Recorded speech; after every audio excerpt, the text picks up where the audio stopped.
नमस्कार, भारत 24 देख रहे हैं आपके साथ मैं हूं आयुष सूर्यवंशी।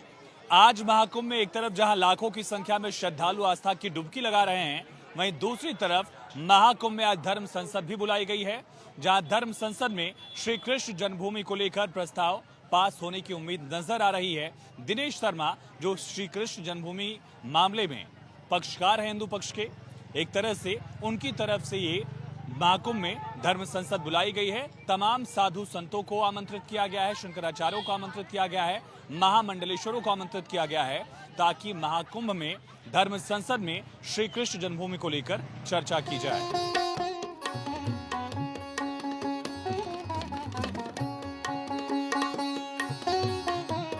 प्रयागराज महाकुंभ में आज धर्म संसद बिठाई गई। तमाम साधु संत पहुंचे, शंकराचार्य पहुंचे और कई प्रस्ताव पारित किए गए। महाराज जी, आज कृष्ण जन्मभूमि को लेकर भी एक प्रस्ताव पारित किया गया कि सभी साधु संत इसमें शामिल होंगे, इस लड़ाई को आगे बढ़ाएंगे। नहीं, हमारे ये सनातन धर्म के लिए ये जान से साधु संत जुटेंगे, इसमें कोई फर्क नहीं। महाराज जी, कृष्ण जन्मभूमि की लड़ाई को लेकर आज प्रस्ताव पारित किया गया संसद में, कैसे देख रहे हैं आप? ठीक है, प्रयास कर रहे हैं, सफलता मिलना चाहिए। आदिकाल से भगवान श्री कृष्ण की जन्मस्थली थी और है और आगे रहेगी, उसके लिए हम तत्पर हैं। सभी प्रकार के प्रयास करके कृष्ण जन्म को मुक्त करा के और भव्य मंदिर का निर्माण चाहते हैं। बहुत सुंदर प्रस्ताव है और सभी संत महात्मा भगत जगत संपूर्ण भारत हिंदू सब लगे हैं इसी कार्य में। काशी विश्वनाथ भगवान का भी उसमें कुछ विवाद है, काफी बन गया, उसमें विजय मिलेगी। राम जन्मभूमि बन चुका है, कृष्ण जन्मभूमि रह गया, उसके लिए हम लोग प्रयासरत हैं। कैसे मार्ग प्रशस्त होगा समझौते से तो संभव नहीं है, संघर्ष का मार्ग ही कोर्ट का रास्ता अपनाया जाएगा। कहीं न कहीं जो सच है वो सामने आएगा। धर्म संसद में आज शंकराचार्य समेत तमाम साधु संत शामिल हुए और कई प्रस्ताव जो है वो इस बार पास किए गए, मंजूर किए गए हैं। शंकराचार्य जी से ही समझने की कोशिश करते हैं कि किस तरह से कृष्ण जन्मभूमि की जो लड़ाई है वो संत और शंकराचार्य मिलकर प्रशस्त करेंगे। महाराज जी, आज कृष्ण जन्मभूमि पर प्रस्ताव पारित किया गया धर्म संसद में, किस तरह से लड़ाई लड़ी जाए? देखिए, ये विषय लड़ाई का नहीं है। ये क्योंकि वो राम जन्मभूमि, कृष्ण जन्मभूमि, काशी विश्वनाथ, ये हमारे अपने स्थान हैं और इनको प्राप्त करना, हम कोई लड़ाई लड़ करके नहीं, हम अपना अधिकार प्राप्त करने की बात कर रहे हैं। लोकतांत्रिक पक्ष या धर्म पक्ष? दोनों तरह, हमारा धार्मिक पक्ष भी है, लोकतांत्रिक पक्ष भी है और समग्र जगत में हम एक जन जागरण करके, धार्मिक जागरण करके और इसे यही एक रास्ता होता है कि जागृति ला करके और हम अपने स्थान को प्राप्त करें। आप खुद भी इसमें गवाह बन रहे हैं। अब ये प्रस्ताव पास किया गया, हम गवाह नहीं बनेंगे तो कौन बनेगा? और किसके लिए गवाह बन रहे हैं? हम अपनी ही वस्तु को प्राप्त करने के लिए। आज हमारा दुर्भाग्य है कि हमें अपनी ही वस्तु के लिए हमें न्यायालय में लड़ना पड़ रहा है। दिल्ली चुनाव में बीजेपी को समर्थन देने की बात एक यहाँ महाराज जी ने की। बतौर शंकराचार्य धर्म संसद में जब आप शामिल हैं, उसको लेकर आपकी प्रतिक्रिया? हम प्रत्येक वो राजनीतिक दल के साथ में हैं जो सनातन के साथ में खड़ा हुआ है। क्योंकि आज सनातन के ऊपर संकट है और आज हमें राज सत्ताओं का संरक्षण की आवश्यकता है, इसलिए आज जो सनातन के साथ में खड़ा होगा, उसके साथ में यदि सनातन धर्मी खड़ा होता है, सनातन धर्मियों को खड़ा करने की हम बात करते हैं, तो इसमें कोई अतिरिक्त तो है नहीं।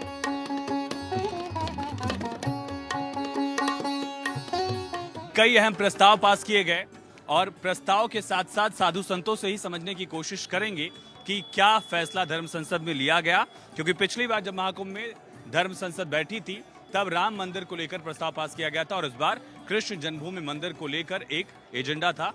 समझने की कोशिश करेंगे। हमारे साथ महाराज जी। महाराज जी, आपका परिचय? मैं मोहिनी बिहारी शरण, कृष्ण जन्मभूमि मुक्ति न्यास के एक वरिष्ठ पदाधिकारी के रूप में हूँ। आज भगवान श्री कृष्ण की जो भूमि 13.7 एकड़ भूमि है, वो भगवान श्री केशव देव जी की है और हम अपने ठाकुर के लिए, हम अपने आराध्य के लिए, अपनी जगह के लिए लड़ रहे हैं। हमारे पास सारे साक्ष्य हैं, वहाँ चंद्रमा के, वहाँ कलश के, वहाँ शास्त्रों के सभी वहाँ चिन्ह आज भी विराजमान हैं। शीघ्र ही इस पर एक बड़ी कोर्ट बैठा के इसका निर्णय करना होगा, क्योंकि हम अपने अधिकार को मांग रहे हैं, हम अपने कृष्ण आराध्य के जगह को मांग रहे हैं, हम किसी की जमीन को छीन नहीं रहे हैं। क्या साक्ष्य हैं हिंदू पक्ष के पास और किस तरह से ये रास्ता जो है आगे बढ़ेगा? हमारे पास में सभी कलश के हैं, स्वास्थक हैं, ओम हैं और मूर्तियां भी उसके अंदर दबी हुई हैं और सिड्डियां जो पौराणिक जो सिड्डियां बनी हुई हैं वो भी हैं। साक्ष्य अपने पास में और कागज़ भी अपने पास में है, उसके बिल का, पानी का भी, बिजली का भी, हाउस टैक्स का भी, अन्य सभी चीज़ों का हमारे पास में साक्ष्य है और उसी आधार से हम जन्मभूमि को मुक्त कराना था। महाराज जी, आज कई प्रस्ताव पास किया गया है धर्म संसद की तरफ से, खास करके कृष्ण जन्मभूमि है, गौ माता को लेकर है, शंकराचार्य की गवाही को लेकर है, कैसे देख रहे हैं आप? जी, हम लोग देखिए, मैं बहुत प्राचीन व्यक्ति हूँ। भारत साधु समाज में हमको 20 महापिता के नाम से उपाधि लोग देते हैं। ये 11वां कुंभ है मेरा यहाँ के इलाहाबाद का, और प्राय मैं हिंदुस्तान के कश्मीर से लेकर कन्याकुमारी तक साधु समाज से जुड़ा हूँ मैं। और वर्तमान में वृंदावन सुदामा कुटी का वो रहा। मेरा नाम है महंत महामंडलेश्वर गोपी कृष्णदास जी के नाम से मेरे को लोग जानते हैं। कि जब तक हम लोग सनातनी एक नहीं होंगे और हमारे अंदर व्यापार की भावना, मैं गुरुद्वारों को सबसे अच्छा मानता हूँ। गुरुद्वारों के अंदर कोई बिजनेस पॉइंट नहीं है और परमारथ और धर्म की भावना को लेके इसी प्रकार से हम लोग सनातनी एक नहीं होंगे जब तक हैं, और जब तक हम अपना संगठन परिपक्व नहीं करेंगे तब तक कोई भी आवाज़ हमारी ऊपर तक नहीं पहुंचने वाली। एकजुटता का संदेश यहाँ से दिया गया। जरूर देखिए, मैं मीटिंग चंद्रशेखर, राजीव गांधी, नरसिंह राम जन्मभूमि की बैठक में मैं रहा। नेतोपाल दास जी, वामदेव जी, महंत अवैधनाथ जी, रामचंद्र परमन जी, सबके साथ रहा हूँ मैं, देखा। लेकिन नेतोपाल दास जी इतने गंभीर रहे, कोई भी बात उन्होंने नहीं बोली और राम मंदिर बना के उन्होंने दिखा दिया। कहते थे अगर योगी और मोदी के राज्य में राम मंदिर नहीं बना तो कभी नहीं बनेगा, और अभी भी मैं इस बात को उठाता हूँ कि अभी योगी और मोदी के राज्य में कृष्ण जन्मभूमि की मुक्ति नहीं होगी, कभी नहीं होगी। इसलिए हम अपनी आवाज़ को बुलंद बनाना है लोगों को, और बहुत ज़रूरी है। साक्ष्य की बात कहते तो बहुत साक्ष्य हैं, हर प्रकार के हैं। आपको लगता है शंकराचार्य जब खुद गवाही देंगे तो और वजन जो है मजबूती से रखा जा सकता है? जरूर जरूर जरूर। शंकराचार्य क्या, चारों शंकराचार्य को हम लोग, ऐसा नहीं है, यही जो सभी को तैयार करके सभी लोग गवाही देने को तैयार होंगे, ऐसी बात नहीं। आप लोगों ने कैसे समझा धर्म संसद में जो प्रस्ताव पास किए गए?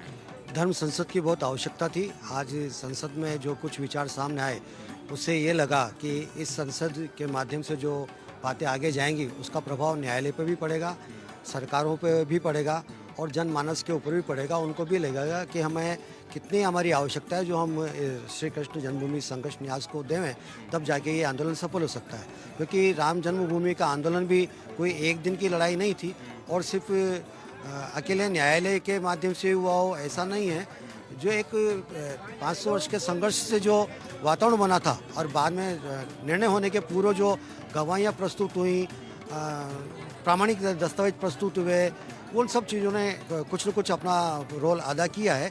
वैसे ही प्रयास श्री कृष्ण जन्मभूमि के लिए होंगे तो निश्चित रूप से ये लड़ाई हम जीत पाएंगे। और इन प्रयासों के बिना आज जो धर्म संसद हुई है, इसमें जो विचार पारित हुए हैं, इनके बिना ये लड़ाई अधूरी सी थी जो आज पूर्ण हुई है। कब तक कुछ डेडलाइन है कि इस साल तक बनवा लिया जाएगा 2027-26? देखिए, ये संघर्ष है, संघर्ष भगवान की कृपा हो जाए तो थोड़े काल में ही हो जाए। अत संघर्ष करे जो कोई, अनल पिकट चंदन से होई। संघर्ष का प्रभाव बहुत जबरदस्त होता है। कैसा रहा धर्म संसद में जो प्रस्ताव पारित किए गए, उम्मीद कितनी की जा रही है? देखिए, मैं बता दूं, पहले तो भगवान श्री कृष्ण का जो मंदिर मथुरा में है और आज से 5253 वर्ष पूर्व भगवान श्री कृष्ण का द्वापर में जन्म हुआ था। और जहाँ श्री कृष्ण जन्मभूमि का जो मंदिर है वो 13.27 एकड़ में था। लेकिन जब हम मुगल आक्रांतों का आक्रमण हुआ तो उन्होंने उस मंदिर को नष्ट करके और वहाँ शाही ईदगाह बना दी। उसको लेकर हमारे जो धर्म प्रेमी साधु संत महात्मा वो संघर्ष करते रहे। तो इसमें 1968 में एक समझौता हुआ था और वो समझौता एक कूटनीति के तहत कराया था कि उस समय कांग्रेस की सरकार थी और जो सनातन धर्म था वो बिल्कुल दबा हुआ था। तो उन्होंने उन मुस्लिम आक्रांताओं को लाभ पहुंचाने के लिए अपने आप समझौता करके उसमें से 2.27 एकड़ जमीन ईदगाह को दे दी। जबकि इसको जो देने वाले थे वो कृष्ण जन्मभूमि संघ बना के किया, जबकि श्री कृष्ण जन्मभूमि संघ उसकी कोई मालिक नहीं थी। अब जो कोर्ट में जो मामला जो गया है उसमें यह कहा है कि जो समझौता हुआ वो एक तरफा था और समझौता करने वालों का श्री कृष्ण जन्मभूमि से कोई मतलब नहीं था, तो वो समझौता ही गलत है। अब मांग ये है कि हमारी 13.27 एकड़ जन्मभूमि जो श्री कृष्ण जन्मभूमि की है और जो हमारे जो राजस्व के हमले उनमें दर्ज है, आज भी बिजली का कनेक्शन है वो श्री कृष्ण जन्मभूमि के नाम है, पानी का कनेक्शन है वो उनके नाम है और ईदगाह पे कोई कनेक्शन ही नहीं है। तो आज जो दिनेश शर्मा जी ने जो मामला जो उसमें डाला है न्यायालय में, वो यही हमारे साक्ष्य है और यही मांग है कि 13.27 एकड़ जमीन श्री कृष्ण जन्मभूमि की है वो हमें देनी चाहिए। रास्ता कैसे कोर्ट से ही निकलेगा या साथ? नहीं, हाँ, रास्ता कोर्ट से निकला। कोर्ट में पूरा विश्वास है कि कोर्ट नहीं राम जन्मभूमि का, और उम्मीद यही है कि मथुरा न्यायालय में सिविल कोर्ट से ये मामला शुरू हुआ, फिर एडीजे के यहाँ गया, डीजे के यहाँ गया, हाई कोर्ट, अब सुप्रीम कोर्ट पहुंच गया। तो जो राम जन्मभूमि का मामले को सैकड़ों वर्ष लगे, अब ऐसा लग रहा है कि ये ज़्यादा से ज़्यादा 2-1 साल में इसका निर्णय आ जाएगा।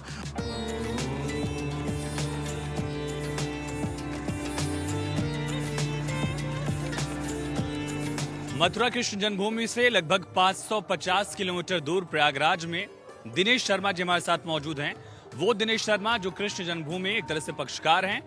वैसे तो इलाहाबाद हाई कोर्ट में पैरवी करने के लिए, अपना पक्ष रखने के लिए वो आते थे, लेकिन इस बार महाकुंभ में दिनेश शर्मा पहुंचे और नंगे पैर ही पूरा ये जो सफर है वो कर रहे हैं पूरे महाकुंभ। और जब तक कृष्ण जन्मभूमि में फैसला हिंदू पक्ष में नहीं आ जाता, इनके पक्ष में नहीं आ जाता, तब तक इसी तरह से वो नंगे पैर रहने का उन्होंने प्रण लिया है। और उससे भी बड़ी बात यह कि आज प्रयागराज में जो धर्म संसद हुई, उस धर्म संसद का एक तरह से नेतृत्व जो है वो दिनेश शर्मा ने ही किया। दिनेश जी, धर्म संसद बैठी, शंकराचार्य पहुंचे, साधु संत पहुंचे, फैसला क्या हुआ, प्रस्ताव क्या क्या आए थे? देखिए, आज प्रयागराज में इस महाकुंभ में एक दिव्य विराट धर्म संसद का आयोजन हुआ है। उसमें सभी संत भगवान, शंकराचार्य भगवान और पीठाधीश्वर जी ने सभी एक मत से यह निर्णय लिया है कि जिन जिन संत भगवान की न्यायालय में गवाही की जरूरत पड़ेगी वे सभी संत भगवान हाजिर हैं, और गौ माता को विश्व की माता कैसे बनाया जाए, जनसंख्या नियंत्रण कानून जल्द से जल्द आए। तो इन तीनों मुद्दों पर विस्तृत रूप से सभी संत भगवान ने अपने अपने विचार रखे। हमने भी अपना संत चरणों में अपना अनुरोध किया कि भगवान श्री कृष्ण जन्मभूमि का मंदिर का जो केस न्यायालय में चल रहा है उनमें सभी संत भगवान अपनी अपनी गवाही दें, क्योंकि हमारे पूज्य संत भगवान को मालूम है कि किन किन वेदों में, किन किन शास्त्रों में श्री कृष्ण जन्मभूमि का जिक्र आया है। तो शंकराचार्य का क्या पक्ष रहा? सदानंद सरस्वती महाराज जी यहाँ पहुंचे थे। शंकराचार्य भगवान ने यही कहा है कि दिनेश जी, आपने भगवान श्री कृष्ण मंदिर के लिए 2 वर्ष पहले अन्न त्याग दिया, आप नंगे पैर रहते हैं, तो हमारा समर्थन आपके साथ है। आप जब कभी कहेंगे हम न्यायालय में गवाही देने को तैयार हैं। और उन्होंने ये भी कहा है कि पूरे देश में हम रथ यात्रा निकालेंगे और रथ यात्रा के द्वारा जन जागरण अभियान चलाएंगे। समझौते की बात मुस्लिम पक्ष लगातार कहता रहा कि समझौता हो चुका था 60 साल पहले ही। देखिए, 1968 में एक समझौता किया था, वो कांग्रेस सरकार के दबाव में एक फर्जी समिति बनाई गई। उस समिति को जमीन ट्रांसफर करने का अधिकार नहीं था, लेकिन दबाव में उन लोगों ने न्यायालय में जाके समझौता कर लिया। हमने उस समझौता को निरस्त करने के लिए माननीय न्यायालय के शरण में गए, तो माननीय न्यायालय ने हमारा केस स्वीकार कर लिया है। माननीय न्यायालय ने उसमें सर्वे का ऑर्डर भी कर दिया था, लेकिन सुप्रीम कोर्ट ने सर्वे पर रोक लगा दी थी। अब 7 रूल 11 पर बहस पूरी हो चुकी है। मेंटेनेंस का मामला, मेंटेनेंस पोषणीयता पर बहस पूरी हो चुकी है। हमें विश्वास है फैसला जल्द से जल्द आएगा। बहुत शुक्रिया दिनेश जी बात करने के लिए। तो दिनेश शर्मा जो कि एक तरह से हिंदू पक्षकार हैं कृष्ण जन्मभूमि मामले में, और उन्होंने धर्म संसद में तमाम साधु संतों और शंकराचार्यों को बुलाया। 3 अहम प्रस्ताव यहां से पास हुए हैं। कैमरा पर्सन मोहित पोखरिया के साथ आयुष सूर्यवंशी, भारत 24।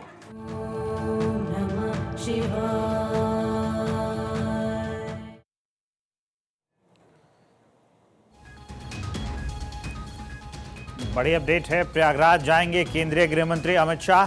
27 जनवरी को महाकुंभ में स्नान करेंगे अमित शाह। महाकुंभ स्नान को लेकर अमित शाह का स्टेटमेंट, मैंने अपने जीवन में 9 बार कुंभ में स्नान किया है, 10वीं बार महाकुंभ जाने वाला हूं, अमित शाह ने कहा है। आप लोग भी महाकुंभ में ज़रूर आएँ।